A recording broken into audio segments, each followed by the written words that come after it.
আসসালামু আলাইকুম রহমতুল্লাহি ওবারাকাতু। আশা করি সবাই ভালো আছেন। আজকে দেশের স্বাস্থ্যসেবা এবং বিগত কিছুদিন যাবৎ চিকিৎসকদের বেতন ভাতার দাবিতে যে আন্দোলন চলছে সেই বিষয়ে দুটো কথা বলবো। প্রথমত হচ্ছে যে চিকিৎসার সাথে সেবা শব্দটি যেহেতু যুক্ত, তো এটি একটি মানবিক পেশা এবং আমি মনে করি যে প্রতিটা চিকিৎসকেরই প্রথমত মানবিক গুণাবলী যদি তার ভেতরে থাকে তাহলে তার এই পেশার সাথে সংশ্লিষ্ট বা যুক্ত হওয়া উচিত। তো বাংলাদেশের চিকিৎসকরা কতটুকু সেবার প্রতি আন্তরিক, প্রথম প্রশ্ন হচ্ছে এটি। দ্বিতীয়ত হচ্ছে যে চিকিৎসকরা যে তাদের যে সেবা দিবেন এর বিপরীতে দেশের সরকার চিকিৎসকদের জন্য কি ব্যবস্থা রেখেছেন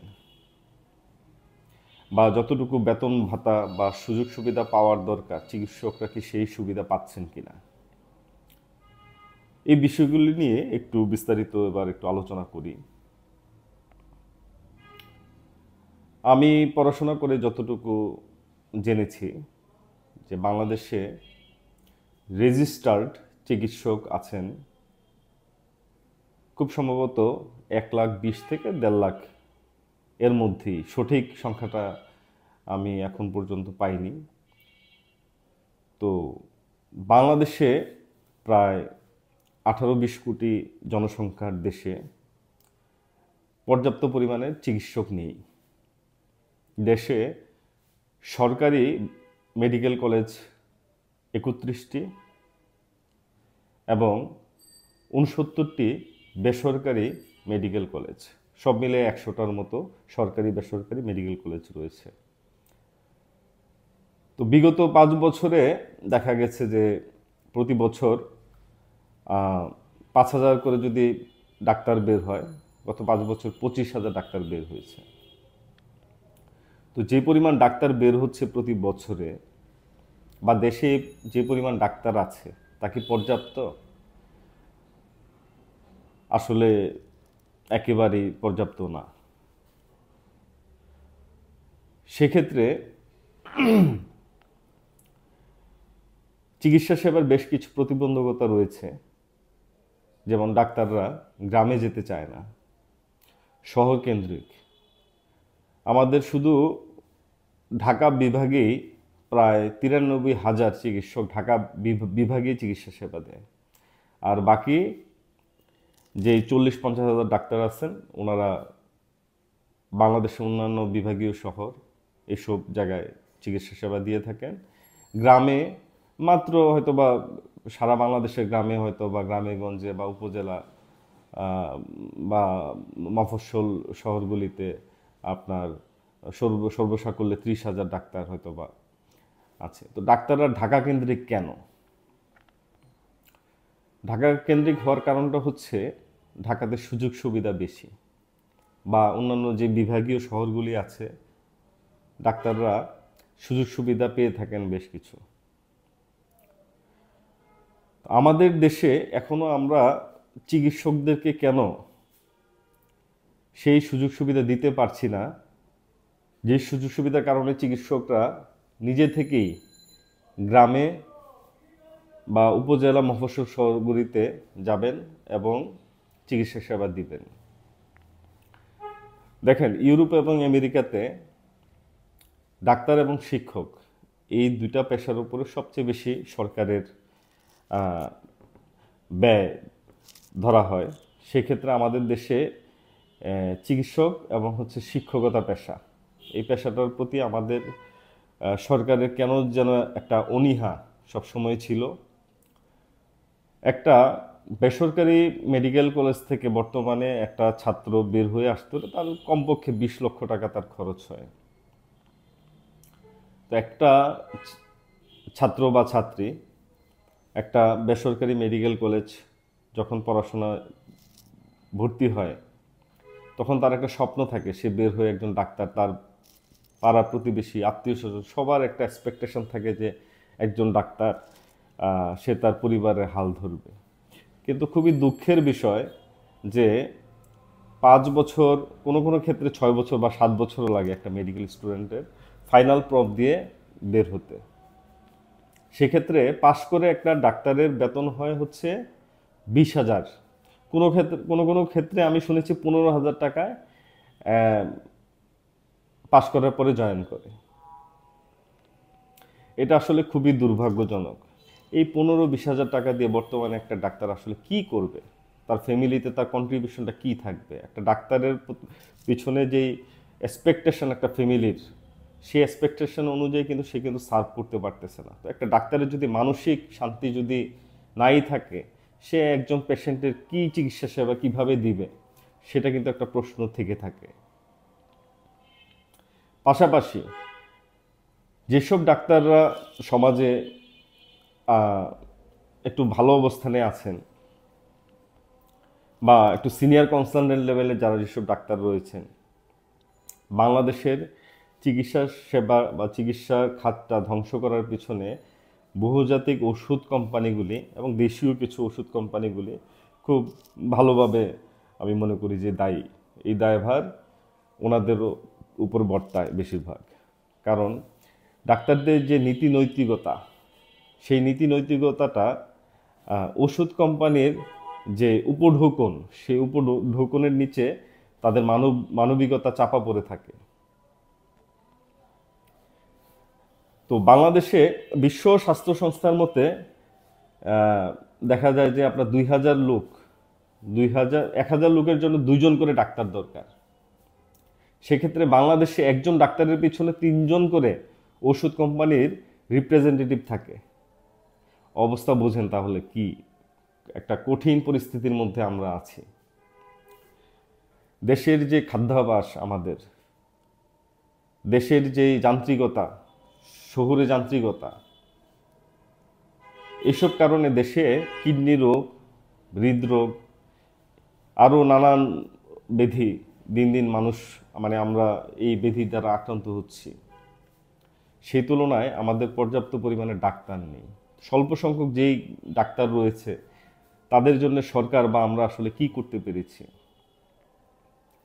তো যেহেতু চিকিৎসা সেবা একটা মানবিক পেশা, আমার মনে হয় এই ক্ষেত্রে ডাক্তারদের আরও বেশি মানবিক হওয়া উচিত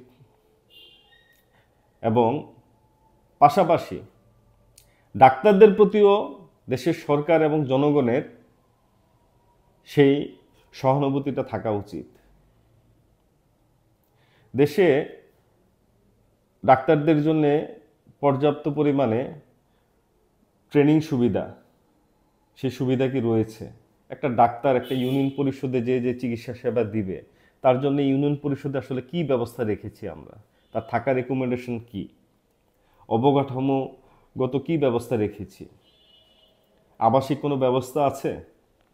একজন ডাক্তারের জন্য 3জন নার্স লাগে, 5জন টেকনিশিয়ান লাগে। ইউনিয়ন পরিষদে যে স্বাস্থ্যসেবা কেন্দ্রগুলি আছে, সেই স্বাস্থ্যসেবাগুলিতে কি সেই পর্যাপ্ত সুযোগ সুবিধা রয়েছে কিনা? তাদের থাকার ব্যবস্থা রয়েছে কিনা? তাদের ফ্যামিলি, পরিবার পরিজন নিয়ে থাকার মতো সেই ব্যবস্থা আছে কিনা? এই বিষয়গুলি আমাদের আরও ভালোভাবে তদারকি করা দরকার। একটা ডাক্তার যদি সুস্থভাবে সুন্দর পরিবেশে যদি চিকিৎসা সেবা না দিতে পারে, তাহলে একটা ডাক্তার কখনোই গ্রামে যেতে চাবে না। যেই কারণে আজকে এই ঢাকা বিভাগেই দেশের প্রায় 70% ডাক্তার এই ঢাকা বিভাগেই চিকিৎসা সেবা দিচ্ছে। এবং দেখেন, ডাক্তারদের বিষয়ে যদি কিছু কথা বলতে হয়, আমি প্রথমেই যেহেতু আলোচনার শুরুতে বলেছি যে ডাক্তার হতে হলে প্রথমে মানবিক গুণাবলী সম্পন্ন মানুষ হতে হবে, আর না হলে ডাক্তারি পড়া দরকারই নেই। সেক্ষেত্রে আমাদের ডাক্তাররা যে চিকিৎসা সেবা দিচ্ছেন, ওষুধ কোম্পানিগুলির চাপে আমরা কি বেশি ওষুধ লিখছি কিনা, অপ্রয়োজনীয় ওষুধ লিখছি কিনা সেই বিষয়গুলি একটু খেয়াল রাখতে হবে। ছোট একটা উদাহরণ দিই আপনাদেরকে। যেমন আমরা প্যারাসিটামল, জ্বর, মাথা ব্যথা বা যে কোনো নানান আমাদের ছোটোখাটো যেসব বিষয়গুলি আছে সেসব রোগ ব্যাধির জন্য আমরা সাধারণত প্যারাসিটামল খেয়ে থাকি। তো প্যারাসিটামলের সাথে ওষুধ কোম্পানিগুলি কি যোগ করলো?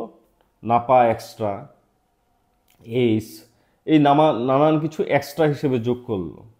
তো এক্সট্রা হিসেবে যোগ করার ফলে ওষুধ কোম্পানিগুলি দেখেন কিভাবে লাভবান হচ্ছে। যদি একটা নাপা ওষুধের দাম যদি ধরেন 2 টাকা হয়, এই এক্সট্রা লেখার কারণে আপনার সেই ওষুধের দাম হয়ে গেল 3 টাকা বা 3.5 টাকা প্রতি পিস ওষুধের দাম। এটা আমি একটা হিসাব বলছি আর কি মোটামুটি। তো দেখা যায় যে তো নাপা এক্সট্রা আসলে কি কাজ করে? তেমন কিছুই না। এই এক্সট্রা যোগ হয়েছে কারণ হচ্ছে যে প্যারাসিটামলের সাথে কিছু ক্যাফেইন মেশানো হয়, যেটা আসলে শরীরের জন্য একদমই কোনো প্রয়োজনই নাই। তো ওই ক্যাফেইনটা যোগ করার সাথে ওই এক্সট্রা শব্দটা চলে আসছে, যার কারণে দেখা যাচ্ছে যে প্রতি পাতায় 3 টাকা, 3.5 টাকা বা 4 টাকা করে ওষুধ কোম্পানিগুলি নিচ্ছে। তো ডাক্তাররা কি করছে? নর্মাল যে প্যারাসিটামল আছে সেই প্যারাসিটামল না দিয়ে দিচ্ছে হচ্ছে নাপা এক্সট্রা। হ্যাঁ, তো এটাতে ডাক্তারের ওষুধ কোম্পানিগুলি লাভবান হচ্ছে। এইভাবে চিকিৎসকদেরকে নানানভাবে ভুল বোঝানো হয়। তো এই জায়গা থেকে আমি বলবো যে চিকিৎসক যারা আছেন তাদেরকে সতর্ক থাকতে হবে যে ওষুধ কোম্পানির চাপে আপনারা অযথা কোনো ওষুধ লিখছেন কিনা, বা যেই ওষুধ প্রয়োজন নেই, নিষ্প্রয়োজন একেবারে, সেই ওষুধগুলি লিখছেন কিনা। যেখানে যে ভিটামিনের প্রয়োজন নেই সেখানে ভিটামিন সি, ডি আপনারা দিয়ে রাখছেন। সেই জায়গাগুলিতে আপনাদেরকে আরও সতর্ক হওয়া উচিত, আরও মানবিক হওয়া উচিত। পাশাপাশি আমি আরও বলবো যে নার্সিং পেশাটা হচ্ছে একেবারেই হচ্ছে একটা মানবিক পেশা। মায়ের মতো সেবা করতে পারলেই নার্সিং পেশা আসা উচিত। অন্যথায় এই পেশাতে না আসাটাই সবচেয়ে ভালো। আমরা দেখি যে কিছু কিছু হসপিটালে নার্সদেরকে যে তাদের যে পোশাক আশাক, যে গেট আপ থাকে, রুগীরা সাধারণত একটু ভীতসন্ত্রস্ত হয়ে থাকে যে আসলে এই হসপিটালে বিল কত আসবে। তো নার্সদের আসলে পোশাক আশাক খুবই সাধারণ পরিপাটি হওয়া উচিত এবং ডাক্তারদের একই সাথে মানবিক হওয়া উচিত। একটা ডাক্তারের আচরণের কারণে, ব্যবহারের কারণে কিন্তু একটা রোগী সুস্থ হয়ে যেতে পারে। এই বিষয়টা সবসময় ডাক্তারদের মাথায় রাখা উচিত। এবং সর্বশেষ আমি আর সামান্য কিছু কথা বলে ছেড়ে দিব। সেটি হচ্ছে যে ডাক্তারদের বেতন ভাতা। বর্তমানে ঢাকা শহরে একজন রিক্সা চালকের ইনকামও মাসে গড়ে 30,000 টাকা। সেই ক্ষেত্রে একজন ডাক্তারের বেতন কি 20,000 টাকা হওয়া কি যৌক্তিক কিনা? মোটেও যৌক্তিক না। একজন সদ্য পাশ করা একজন ডাক্তারের বেতন কমপক্ষে 60 থেকে 70,000 টাকা হওয়া উচিত বলে আমি মনে করি। পাশাপাশি একজন ডাক্তারকে তার যাবতীয় অন্যান্য যেসব সুযোগ সুবিধা আছে সেই সুযোগ সুবিধা অবশ্যই দেওয়া উচিত। বাংলাদেশের যে সকল প্রাইভেট হসপিটালগুলি আছে আপনারা ঘুরে দেখে আসতে পারেন। যেসব অন্যান্য বিভাগীয় শহরগুলি বা জেলা উপজেলা লেভেলের যেসব প্রাইভেট ডায়াগনস্টিক সেন্টারগুলি আছে, বেশিরভাগই মানসম্মত না। এই প্রাইভেট হসপিটালগুলির প্রতি সরকারের আরও দৃষ্টিপাত করা উচিত এবং দেশে ডাক্তারি সেবা একটা মানবিক সেবা হোক। ডাক্তাররা যাতে সুখে শান্তিতে সুন্দরভাবে স্বাচ্ছন্দ্যে মানুষের সেবা করতে পারে সেই পরিবেশ যেন ফিরে আসে। কারণ সমাজে ডাক্তারদের ভূমিকা বলবার মতো না। ডাক্তারদের কারণেই আমরা হয়তো বা বেঁচে থাকি জীবনের একটা সময়ে, যে অসুখ বিসুখ হলেই আমরা তাদের শরণাপন্ন হই। ডাক্তাররাই আমাদেরকে বাঁচিয়ে রাখে। সুতরাং তাদের প্রতি আরও বেশি সরকার এবং দেশের মানুষের সহানুভূতিশীল হওয়া উচিত এবং একই পাশাপাশি ডাক্তারদেরও উচিত জনগণের বন্ধু হওয়া, জনগণের সাথে মিশে গিয়ে তাদের চিকিৎসা সেবা করা, অতিরিক্ত কোনো ওষুধ না দেওয়া এবং দেশে বিশেষায়িত ডাক্তার আরও বাড়ানো। যেমন আমি ছোট্ট একটা উদাহরণ দিয়ে শেষ করছি। আমার পরিচিত একজন হৃদরোগের একজন সার্জন আছেন, তো ওনাকে বললাম যে বাইপাস সার্জারি বাংলাদেশে কতজন আছে।